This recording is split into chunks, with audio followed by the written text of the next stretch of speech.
Hi, this is James Joke. I'm host of Webcomics Reviews and Interviews. Today, it's the Dancing Potluck. So sit back, relax, and let the Geek Fest begin. One of the really weird things about running a webcomic is that you quickly find that a lot of your decisions will hit an interesting compromise between business decisions and artistic ones. That is, you're going to start with an incredibly long list of stuff that you can possibly put into your webcomic, and you've got to winnow that list down somehow. That is, you've got to figure out what's going to work for your comic and what won't, and try to avoid a lot of the stuff that won't work. On top of that, you can't really go with what works or doesn't work in other webcomics, because even if you take two webcomics that are roughly the same, well, obviously what works great in one won't work in the other. Take PvP versus Penny Arcade, for example. Both of these are essentially 4-panel comic strips that deal with gaming. The problem is that PvP tends to look more at an office type situation, whereas Penny Arcade tends to look at more of a group of people that are just plain crazy when it comes to gaming. Because of this, there are some limitations when it comes to the two different strips. With Penny Arcade, for example, you can get away with a lot of different mature stuff that you just can't in PvP, whereas with PvP, you can get away with a lot more family-related comedy than you can in Penny Arcade. Sort of a translation of that, you've had hardcore porn jokes in Penny Arcade that have actually worked really well as high violence and some really nasty stuff going on that just simply wouldn't fly in PvP. On the other hand, with PvP, you've got stuff like, people hitting a maturity, romance, that sort of thing, that don't really work that well in Penny Arcade. Both of these are really great strips, don't get me wrong. In fact, if you're basically looking for inspiration, the two of them should definitely be ones you've at least looked at a couple of strips. But I'm just trying to point out that the two of them are in two entirely different countries, and in fact, they may as well be in two entirely different worlds.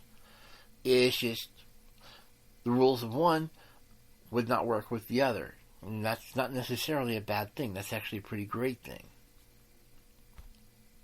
Then you're going to have comics that get a little bit weird, and people will try to copy that weirdness. Well, sometimes that works, sometimes actually, let's get real, most of the time it doesn't. In order to accomplish a really weird comic, you can't just simply be weird yourself. You have to understand why that weirdness works. That's why we have comics like Dresden Kodak. A really great little political statement that espouses an anarchist point of view. And it works. But a lot of people that try to copy that particular weirdness, well, it tends to not work so well. Dresden Kodak is definitely something that needs to be looked at, broken down, and really enjoyed. But at the same time, it's really hard to capture that particular genie, so to speak. The key here is that we're going to be looking at a lot of different topics tonight that need to really be looked at before you actually start putting them into the actual comic itself. I'll be straight up, we've been dealing with a lot of these topics to a certain degree off and on, and obviously this is not going to be the final word on those particular topics. Nonetheless, they are topics that need to be brought up and really analyzed, because there's a lot of weirdness to them. And by weirdness, I mean sometimes they work, sometimes they fail, and it sort of helps to look at why they do that. Obviously, we're going to be looking at a lot of the business versus art decisions. I'm obviously not trying to point out that if you're trying to be an artist and that's the decision you want to go with 90% of the time, that's fine. This is your webcomic. You need to do what's right for your particular webcomic. And if you're trying to demonstrate your artistic talent in your webcomic more than you're trying to make it a successful business venture, that's cool.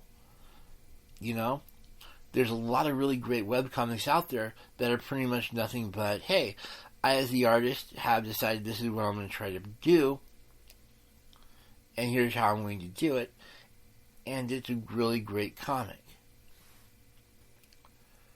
Flip side, you got a situation where most of the decisions are being made on a business-related situation, and it just never works.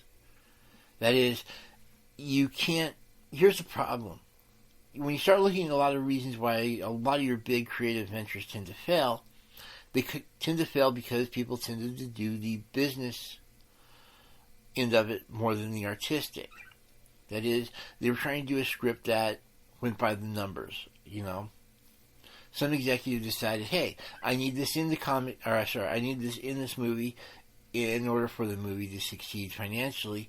And as soon as they start throwing in too many of these financial decisions, the movie dies. The classic example here is Mel Brooks and The Elephant Man. Essentially, the executives were able to watch a run of the actual movie before it was actually put out, and they decided they wanted to make a huge number of changes in order for the movie to work.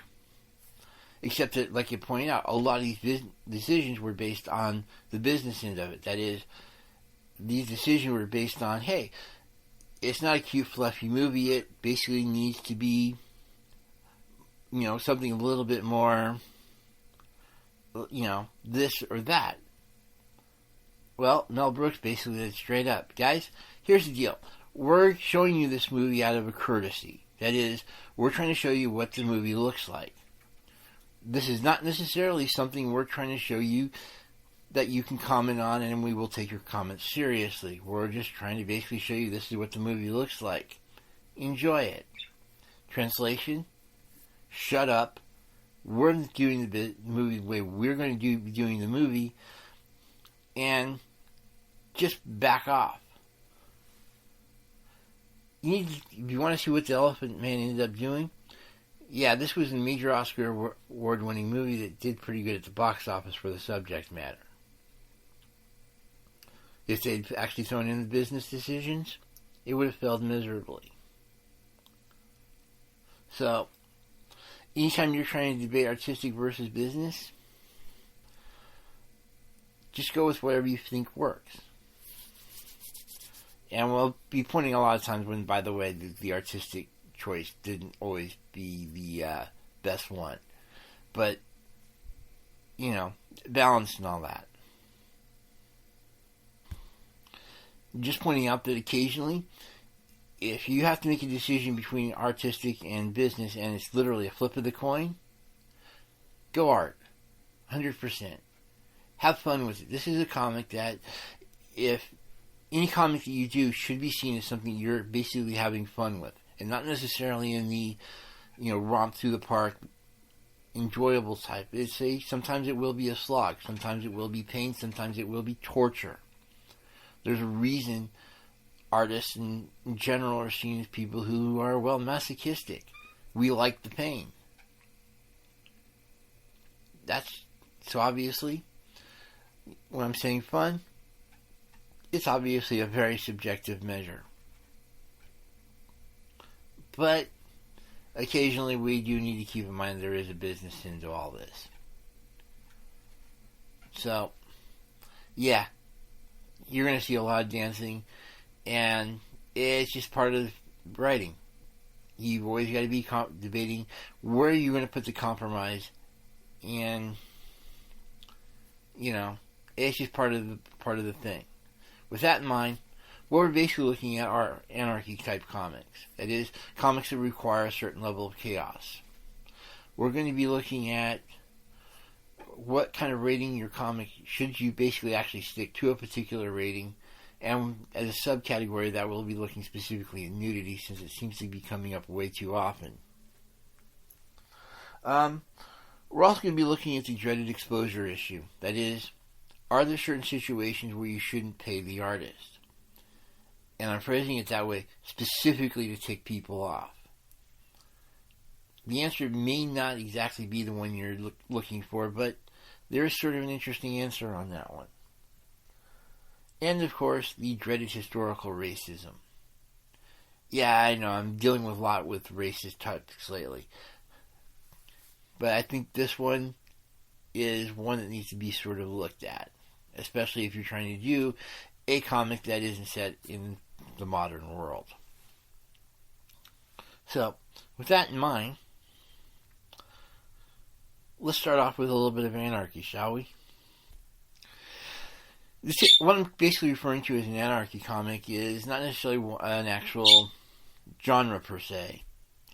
What I'm basically looking at are comics that tend to be, for lack of a better word, not really caring about the rules. Or more accurately, when they do care about the rules, they're trying to tear the rules down to show that the rules are merely arbitrary. And because of that arbitrariness, well, they just don't apply to actual people.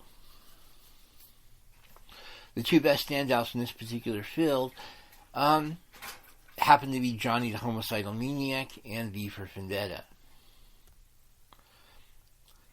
First off, if you're not familiar with Johnny the Homicidal Maniac, this is definitely another comic that you need to sort of track down. The basic idea is that you have Johnny, who prefers to be known as Ni, N-N-Y, don't ask, it's actually a pretty good joke. He goes around and, well, he kills people. Sometimes en masse, sometimes individual, and sometimes he suffers great harm himself. Seriously, the guy's got to have a serious healing factor. At any rate, by taking out these various people, he demonstrates that society should be torn down, sometimes graphically.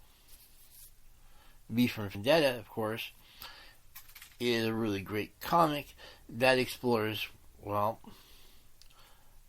sometimes when society gets a little too binding, it needs to be loosened, sometimes with mass explosives. Obviously, both of these are classics in their field, but have spawned a lot of copycats. In fact, way too many copycats. You've got way too many writers who decide that, hey, I just want to make these really cool points about society, and what I'm going to end up doing is taking them down in a really rude sort of way. Well, it doesn't always work.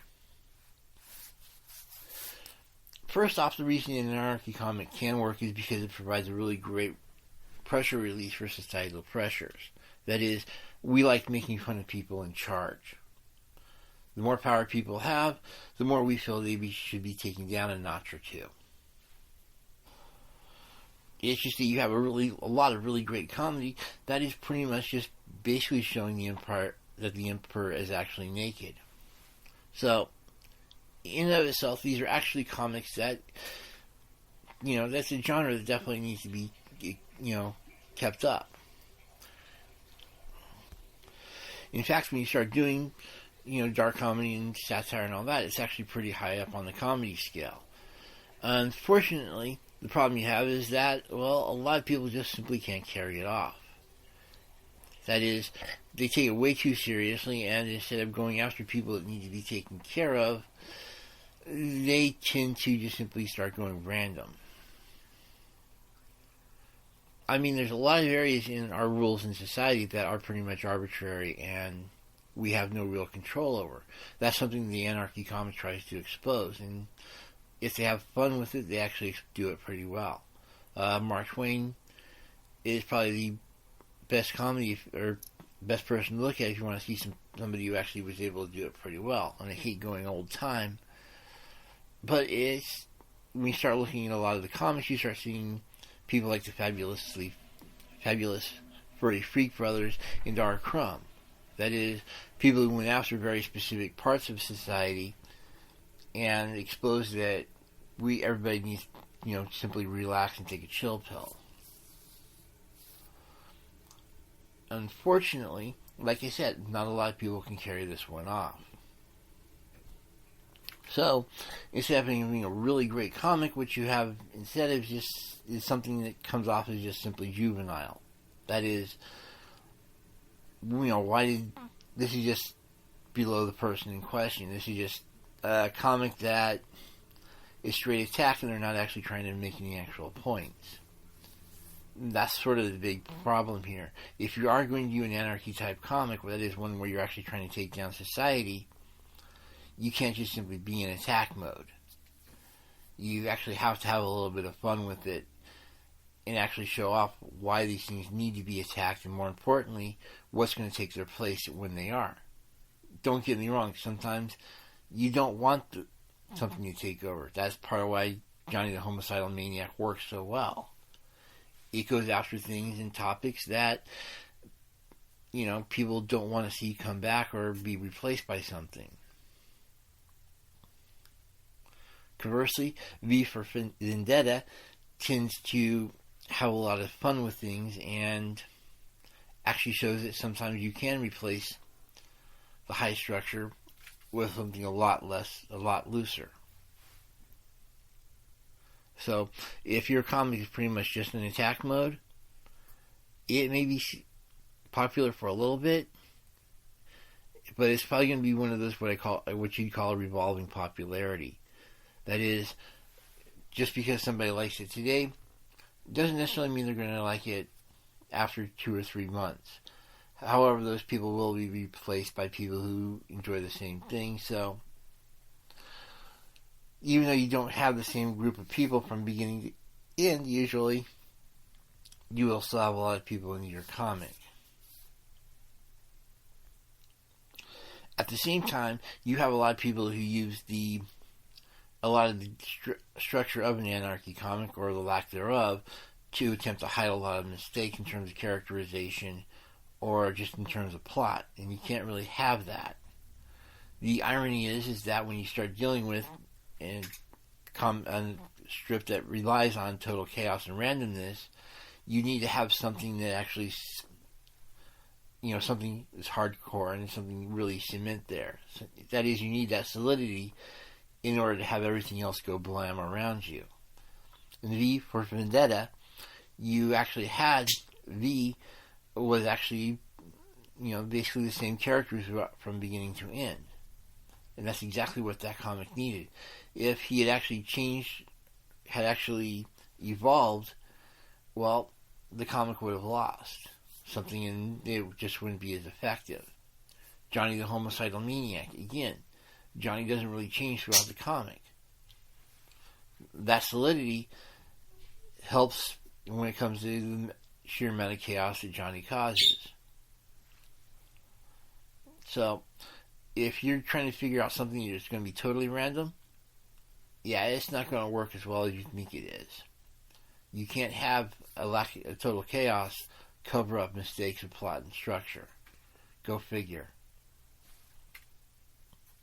So overall, if you're thinking about doing a comedy that's basically tearing down society and that's pretty much it, seriously debate it.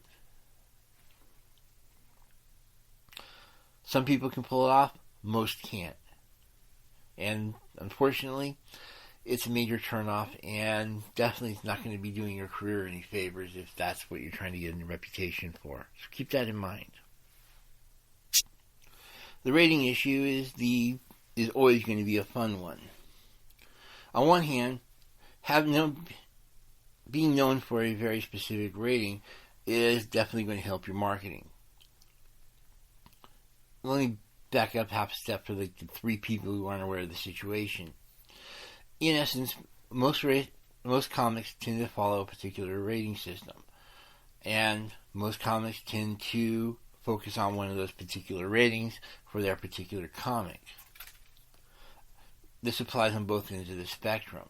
That is, just as it's great to be known as an X-rated comic, and that will help attract a particular crowd for that comic, at the same time, you also have people who do all ages comics, which is more of a G rating thing, and that also helps their marketing as well.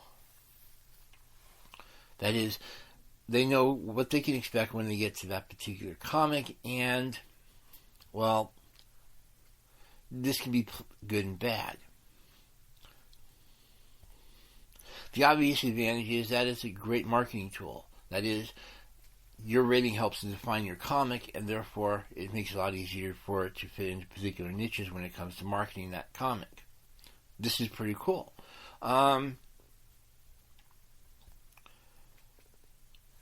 again, PvP. We know it's generally going to be a PG comic. That is, they're going to be dealing with a lot of mature subject matter, but they're going to be doing it in such a way that it's, they're not going to be using a whole lot of swearing, they're not going to be using a whole lot of sex, nudity, and they're definitely not going to be using a whole lot of violence.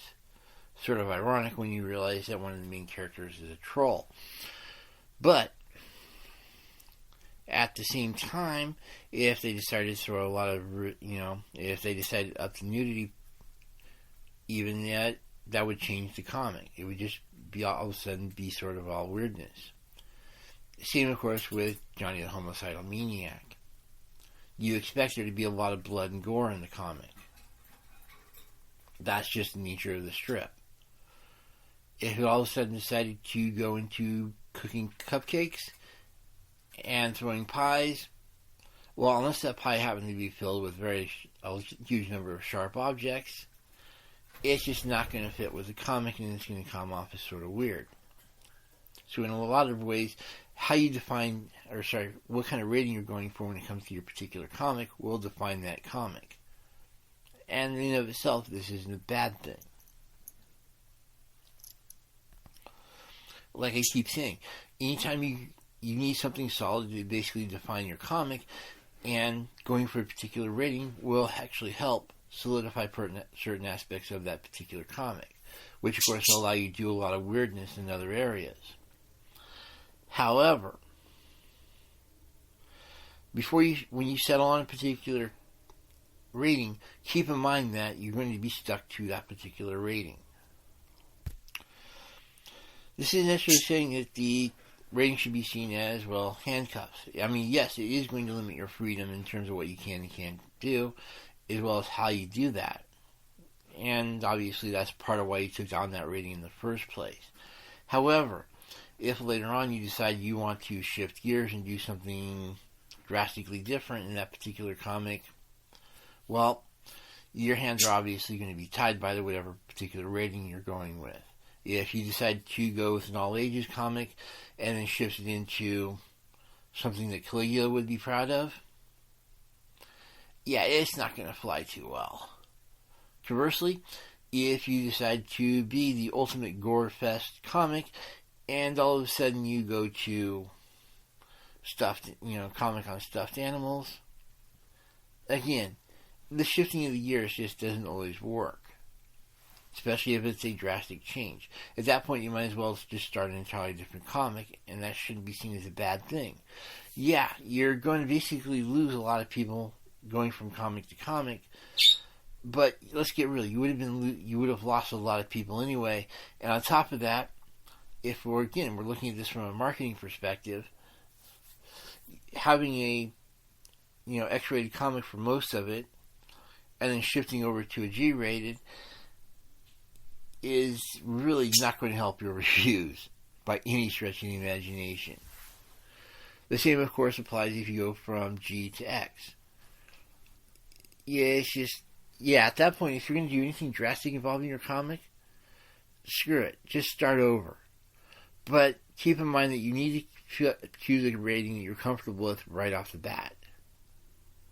If you want to have a really long-lasting comic, and you decide to pick a rating that you're not comfortable with, otherwise you're going to create some major issues later on for yourself. So, just straight up, if you, right off the bat pick a comic or a rating you're comfortable with, that will help define your comic and make things a lot easier for your marketing staff. It will also make things easier for your readers because, again, you're creating a nice solid footing for your readers to go on, and that's definitely going to be appreciated in terms of your fandom numbers. And, of course, if you're trying to sell stuff, yeah, your merchandise will also have carry-on issues as well. In fact, some sites will not take on certain material. That's, so obviously that's going to be part of when you choose your rating. Conversely, of course, there are going to be some people who are looking for that particular material either because they see it as the rebellion you're trying to foment, or they just like it. So that's just something you need to consider when you're starting a comic. Be nice to yourself. Choose something you're comfortable with, something you're going to be comfortable for a long time. And if it doesn't end up working out, just start an entirely different comic. Otherwise, you're just going to end up taking more people off than it's worth. A sort of subject section of that is specific nudity. That is, when we start looking at violence, swearing, subject matter, that sort of thing, it's pretty much cut and dried. If you want a comic that's going to have rape, or it's going to have violence, or it's going to have lots of swearing, yeah, you're going to want to go for an R or an X rating. There's no question of that. You can throw a rape into a PG comic, but as soon as you start getting into a G-rated comic, it just isn't going to come off that well. Nudity, however, is something that can theoretically appear in pretty much any comic. I know how weird that's got to sound, but keep in mind that I'm not looking strictly at, full frontal here. One of the things that sort of amuses me as a child of the 80s is that you have a lot of shows and a lot of movies that have a lot of butts. And the fun part is they do locker room scenes, that sort of thing, or swimming, or so on and so forth. And especially we do a lot of things that have a lot of historical accuracy to them, you're going to end up with a lot more nudity than you think that you would have thought to begin with. I mean, you just can't do a caveman comic and everybody is in Speedos, That just is going to come off all sorts of weird.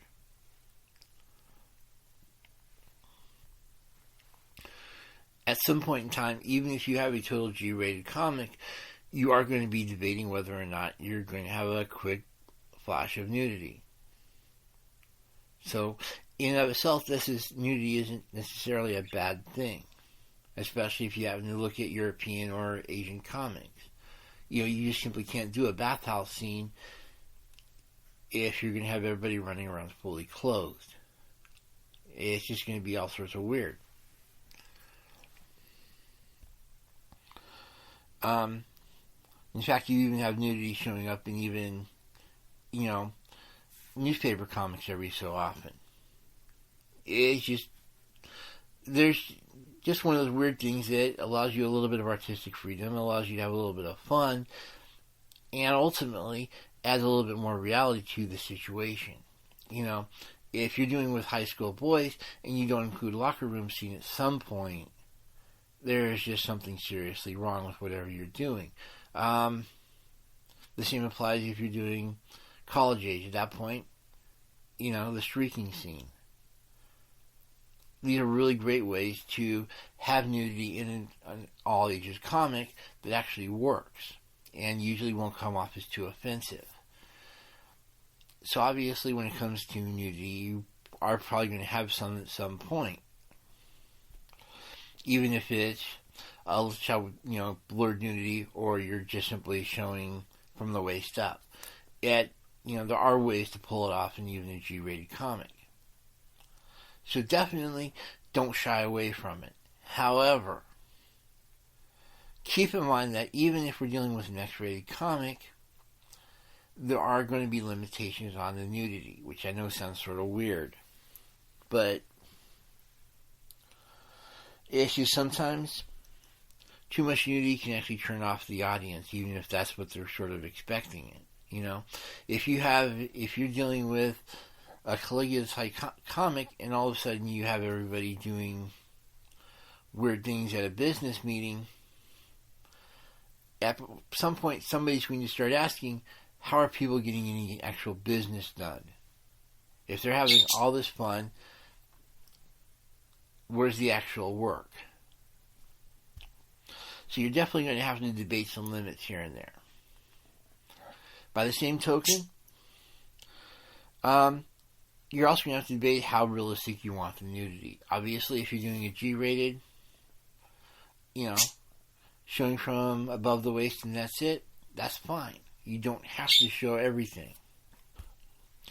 You're actually going to hit a point, ironically enough, where nudity is actually going to get boring, and you want to try to avoid that. As much as Piers Anthony made an excellent point in the Blue Adept series, and that's that nudity only has power as long as it's actually used reasonably sparingly and people know the context that it's being used in. If you use it too much, it just isn't going to have the impact it originally did. So, if you're going to have nudity, make sure that you're using it to effect rather than just using it as wallpaper. And yeah, I know there's a lot of great webcomics out there that rely on it, especially if we start dealing with barbarian type stuff. Where you need that violence and you need that sex and you need that gore. At that point, yeah, you're going to be seeing a lot of nudity. But the point is that you're going to be seeing a lot of nudity within a particular context. And because of that, it's going to tend to work. Like any other tool, you have to debate when you're going to use nudity just simply because it's a great tool if used appropriately, which I know is a weird concept, but, if you overuse it, it's going to lose whatever particular point you're trying to make. With that in mind, like any other tool, try to use it as sparingly as possible. If you go overboard on it, it's just, you're going to have a really popular comic there for a little while, but trust me, your popularity is going to fade, and it's going to fade quick. And that's going to apply to pretty much any other tool you use. Again, if you use too much violence and it gets to the point where it's just random decapitation, again, going back to Johnny the Homicidal Maniac, you've got literally an incredible amount of violence that happens within the particular comic. But because it's staged, because there's an actual context for it, and so on and so forth, that is, it's being used as an actual tool to make a point, we tend to ignore a lot of the violence. Well, actually, that's a lot of the reason why we actually go there in the first place. But the bottom line here is, anything you use in the comic, you have to be aware that you're using it as a tool to make a particular point. If you're just simply throwing it in there just because it's a random thing, well, you're wasting your time. Eventually, you're going to hit the point where you're going to overuse that particular tool, and a lot of people are going to be running from your comic. Even Johnny the Homicidal Maniac doesn't kill everybody. There are certain people he tends to let go. And even then, there are people who actually manage to get some sort of revenge back on Johnny. Go figure. So, use your tools, but don't use them too much, and that definitely applies to something like nudity, especially considering it's a loaded gun.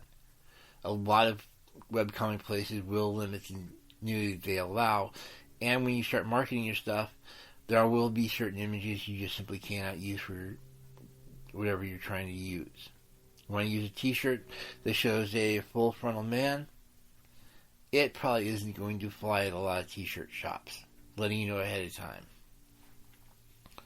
So, when you start defining your comic, look at the tools you're using and look at how you're using them.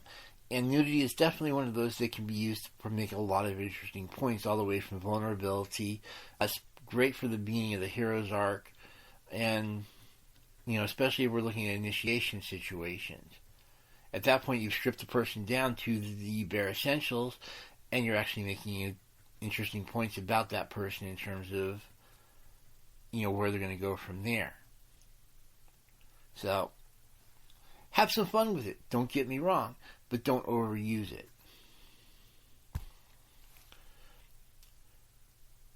When it comes to your artist or the other person working with you, do not pay them. Try to avoid paying them in exposure bucks. We all know the drill. You've got a lot of people who want to do their comic and are stressing that this will be great exposure for you. And obviously this causes a lot of people to run, because it means you are not going to be willing to pay that other person at any particular point, and you're basically going to be treating that person as an intern. Well, Here's a reality check for you.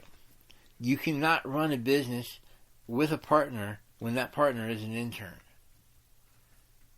Yeah, it's great that you have control over all the creative decisions and all that, but that's usually what they're trying to make the point of.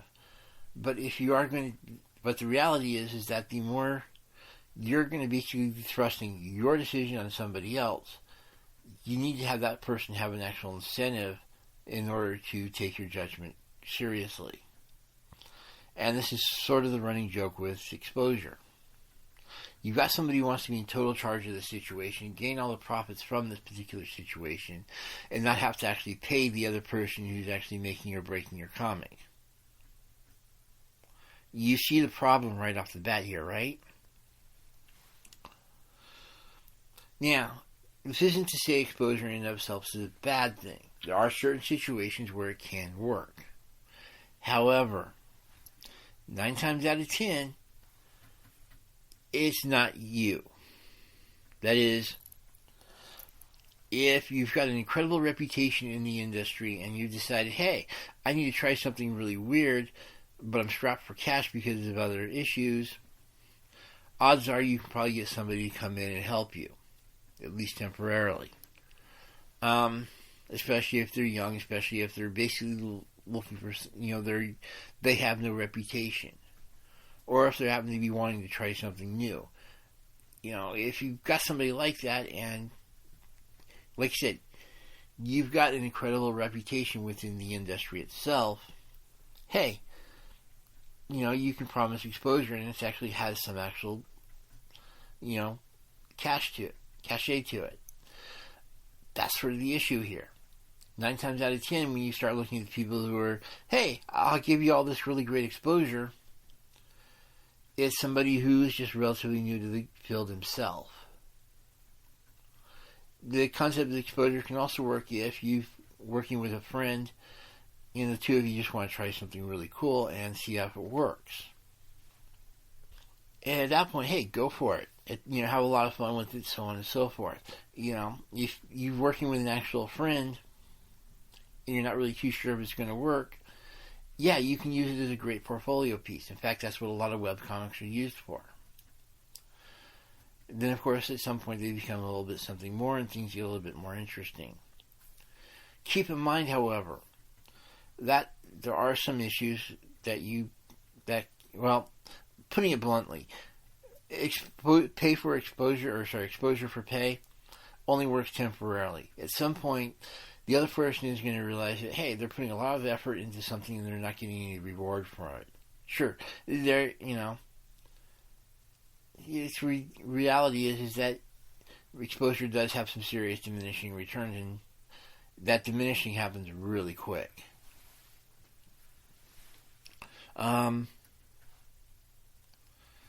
This is really great as a temporary solution, obviously. At some point, however, like I said, the person is either going to realize that they're putting way too much effort into something for basically nothing, or you're basically pulling way too much of the great stuff, because keep in mind that not only are they getting exposure, but you're also getting exposure as well.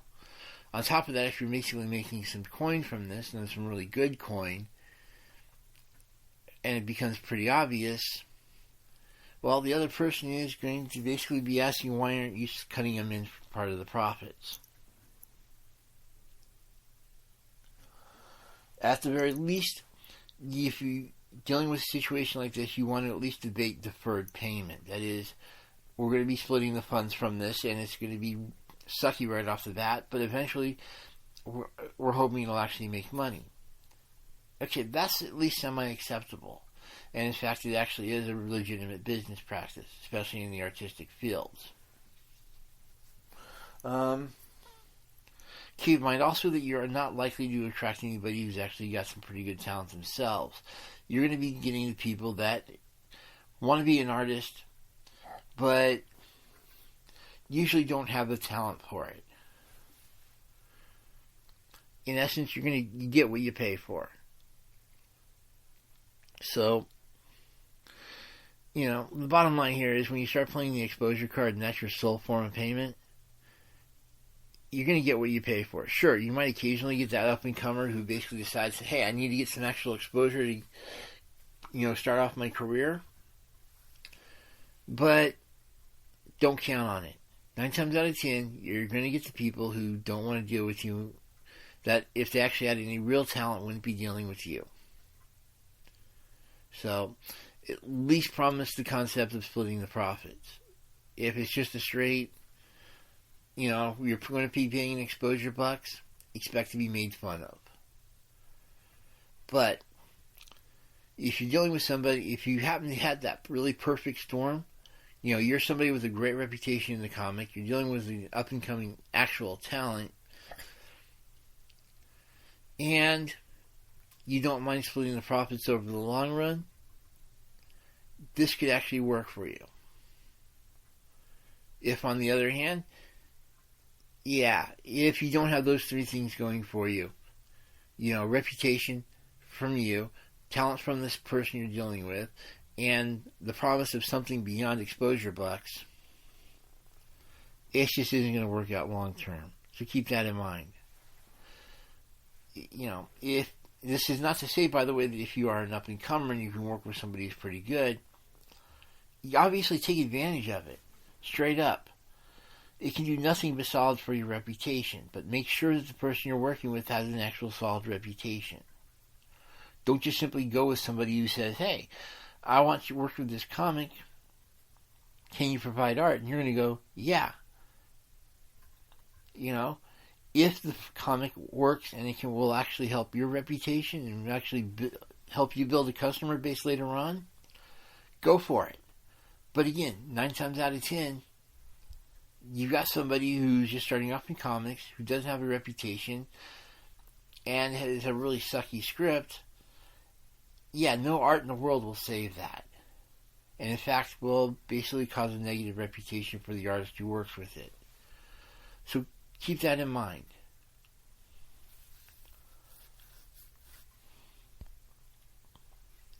And last but not least, good old-fashioned historical racism.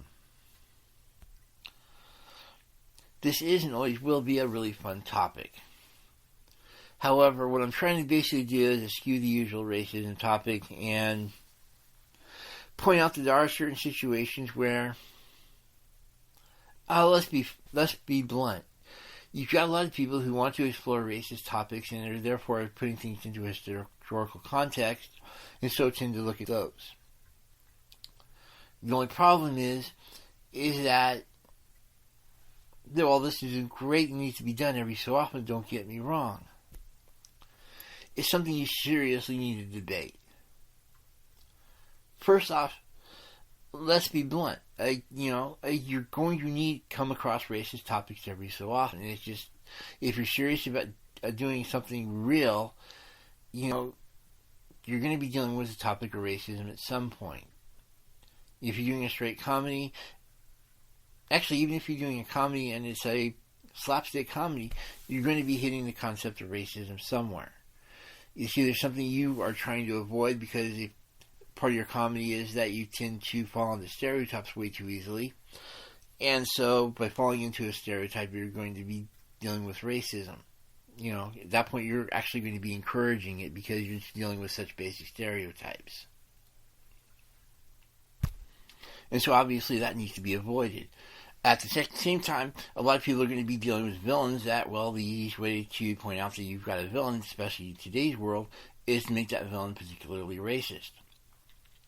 I don't care if it's the stereotypical against blacks or against Asians. The bottom line here is that racism can accept a certain level of villainy. Just don't make every villain you have a racist. However, here's something worth noting, especially if we're dealing with a fantasy world or something like, or even a history, is that, a lot of the time you're going to have somebody who's into history isn't going to always do great in terms of doing the history. I just watched a really great Viking movie, but then they decided to throw in the sexist thing at the end of it. It's obviously a Viking fantasy, it's not a Viking history thing. At that point, Here's my problem.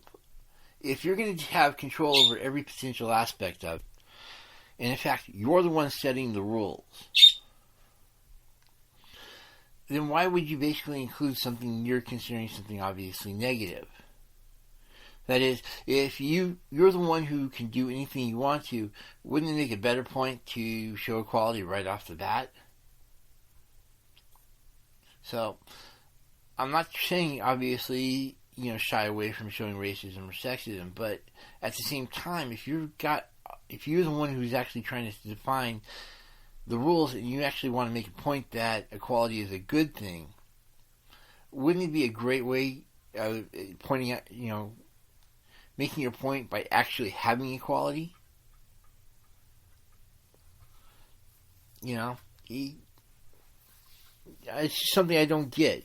You've got all these really cool, great fantasy stories and all this, and then you've got they hinge on the point of, some forced racism. And it's going to come off exactly as that, as forced. And you always want to try to avoid anything that comes off as forced, because at that point, you're basically pointing out that I have no real artistic control over this situation, and I'm not really trying to make a point that there's a better option. What I'm trying to do is point out that the old options suck. And in all honesty, you can't really do that. If you're going to basically try to make the point that option A sucks, you need to provide an option B that doesn't. And again, if you're the one who's defining all the rules of your particular reality, why are you basically including racism? Wouldn't it be, if you're trying to basically make the point that racism sucks, wouldn't it be a better option to basically point out that equality doesn't? And then if we basically go with everybody being equal and everybody having an equal voice at the table, shouldn't everybody be equal right from the beginning? I mean, straight up, if you're going to throw in 27 different other historical mistakes that make absolutely no sense, they're just simply being arbitrary mistakes, why not just simply, eschew the concept of racism altogether? Have some fun with it. Show that equality works. And better yet, show it by basically having it at every possible turn. There is a way to do it without being totally politically correct. It's just by simply not mentioning it. Straight up, you define the worlds when you write. Why would you do something that basically is a major negative just to show that it sucks when everybody already knows that pretty much it sucks? So if you're going to have racism, make sure that it actually has a point to it. If you're doing it just to show that it sucks, and that pretty much sums it up, and it's the kind of world where you can actually have you're the one defining the rules, why would you include it if you're not using it to make an actual point? So, yeah, I know that's something that comes off as all sorts of weird. Yeah, it's just, I'm seeing way too many movies where the entire point is they're trying to basically make a point that racism doesn't work, and we know that it doesn't work, so at some point, let's carry on to the next point and just have a world where it's very limited. I think that would be fun to watch. Or at least definitely fun to read. So anyway, that's where we are. The bottom line here is try to make a decision on what's going to work for your comic. Know where you are on the business versus art compromise situation and fully go for it. That in mind, have a good evening. Talk to you later.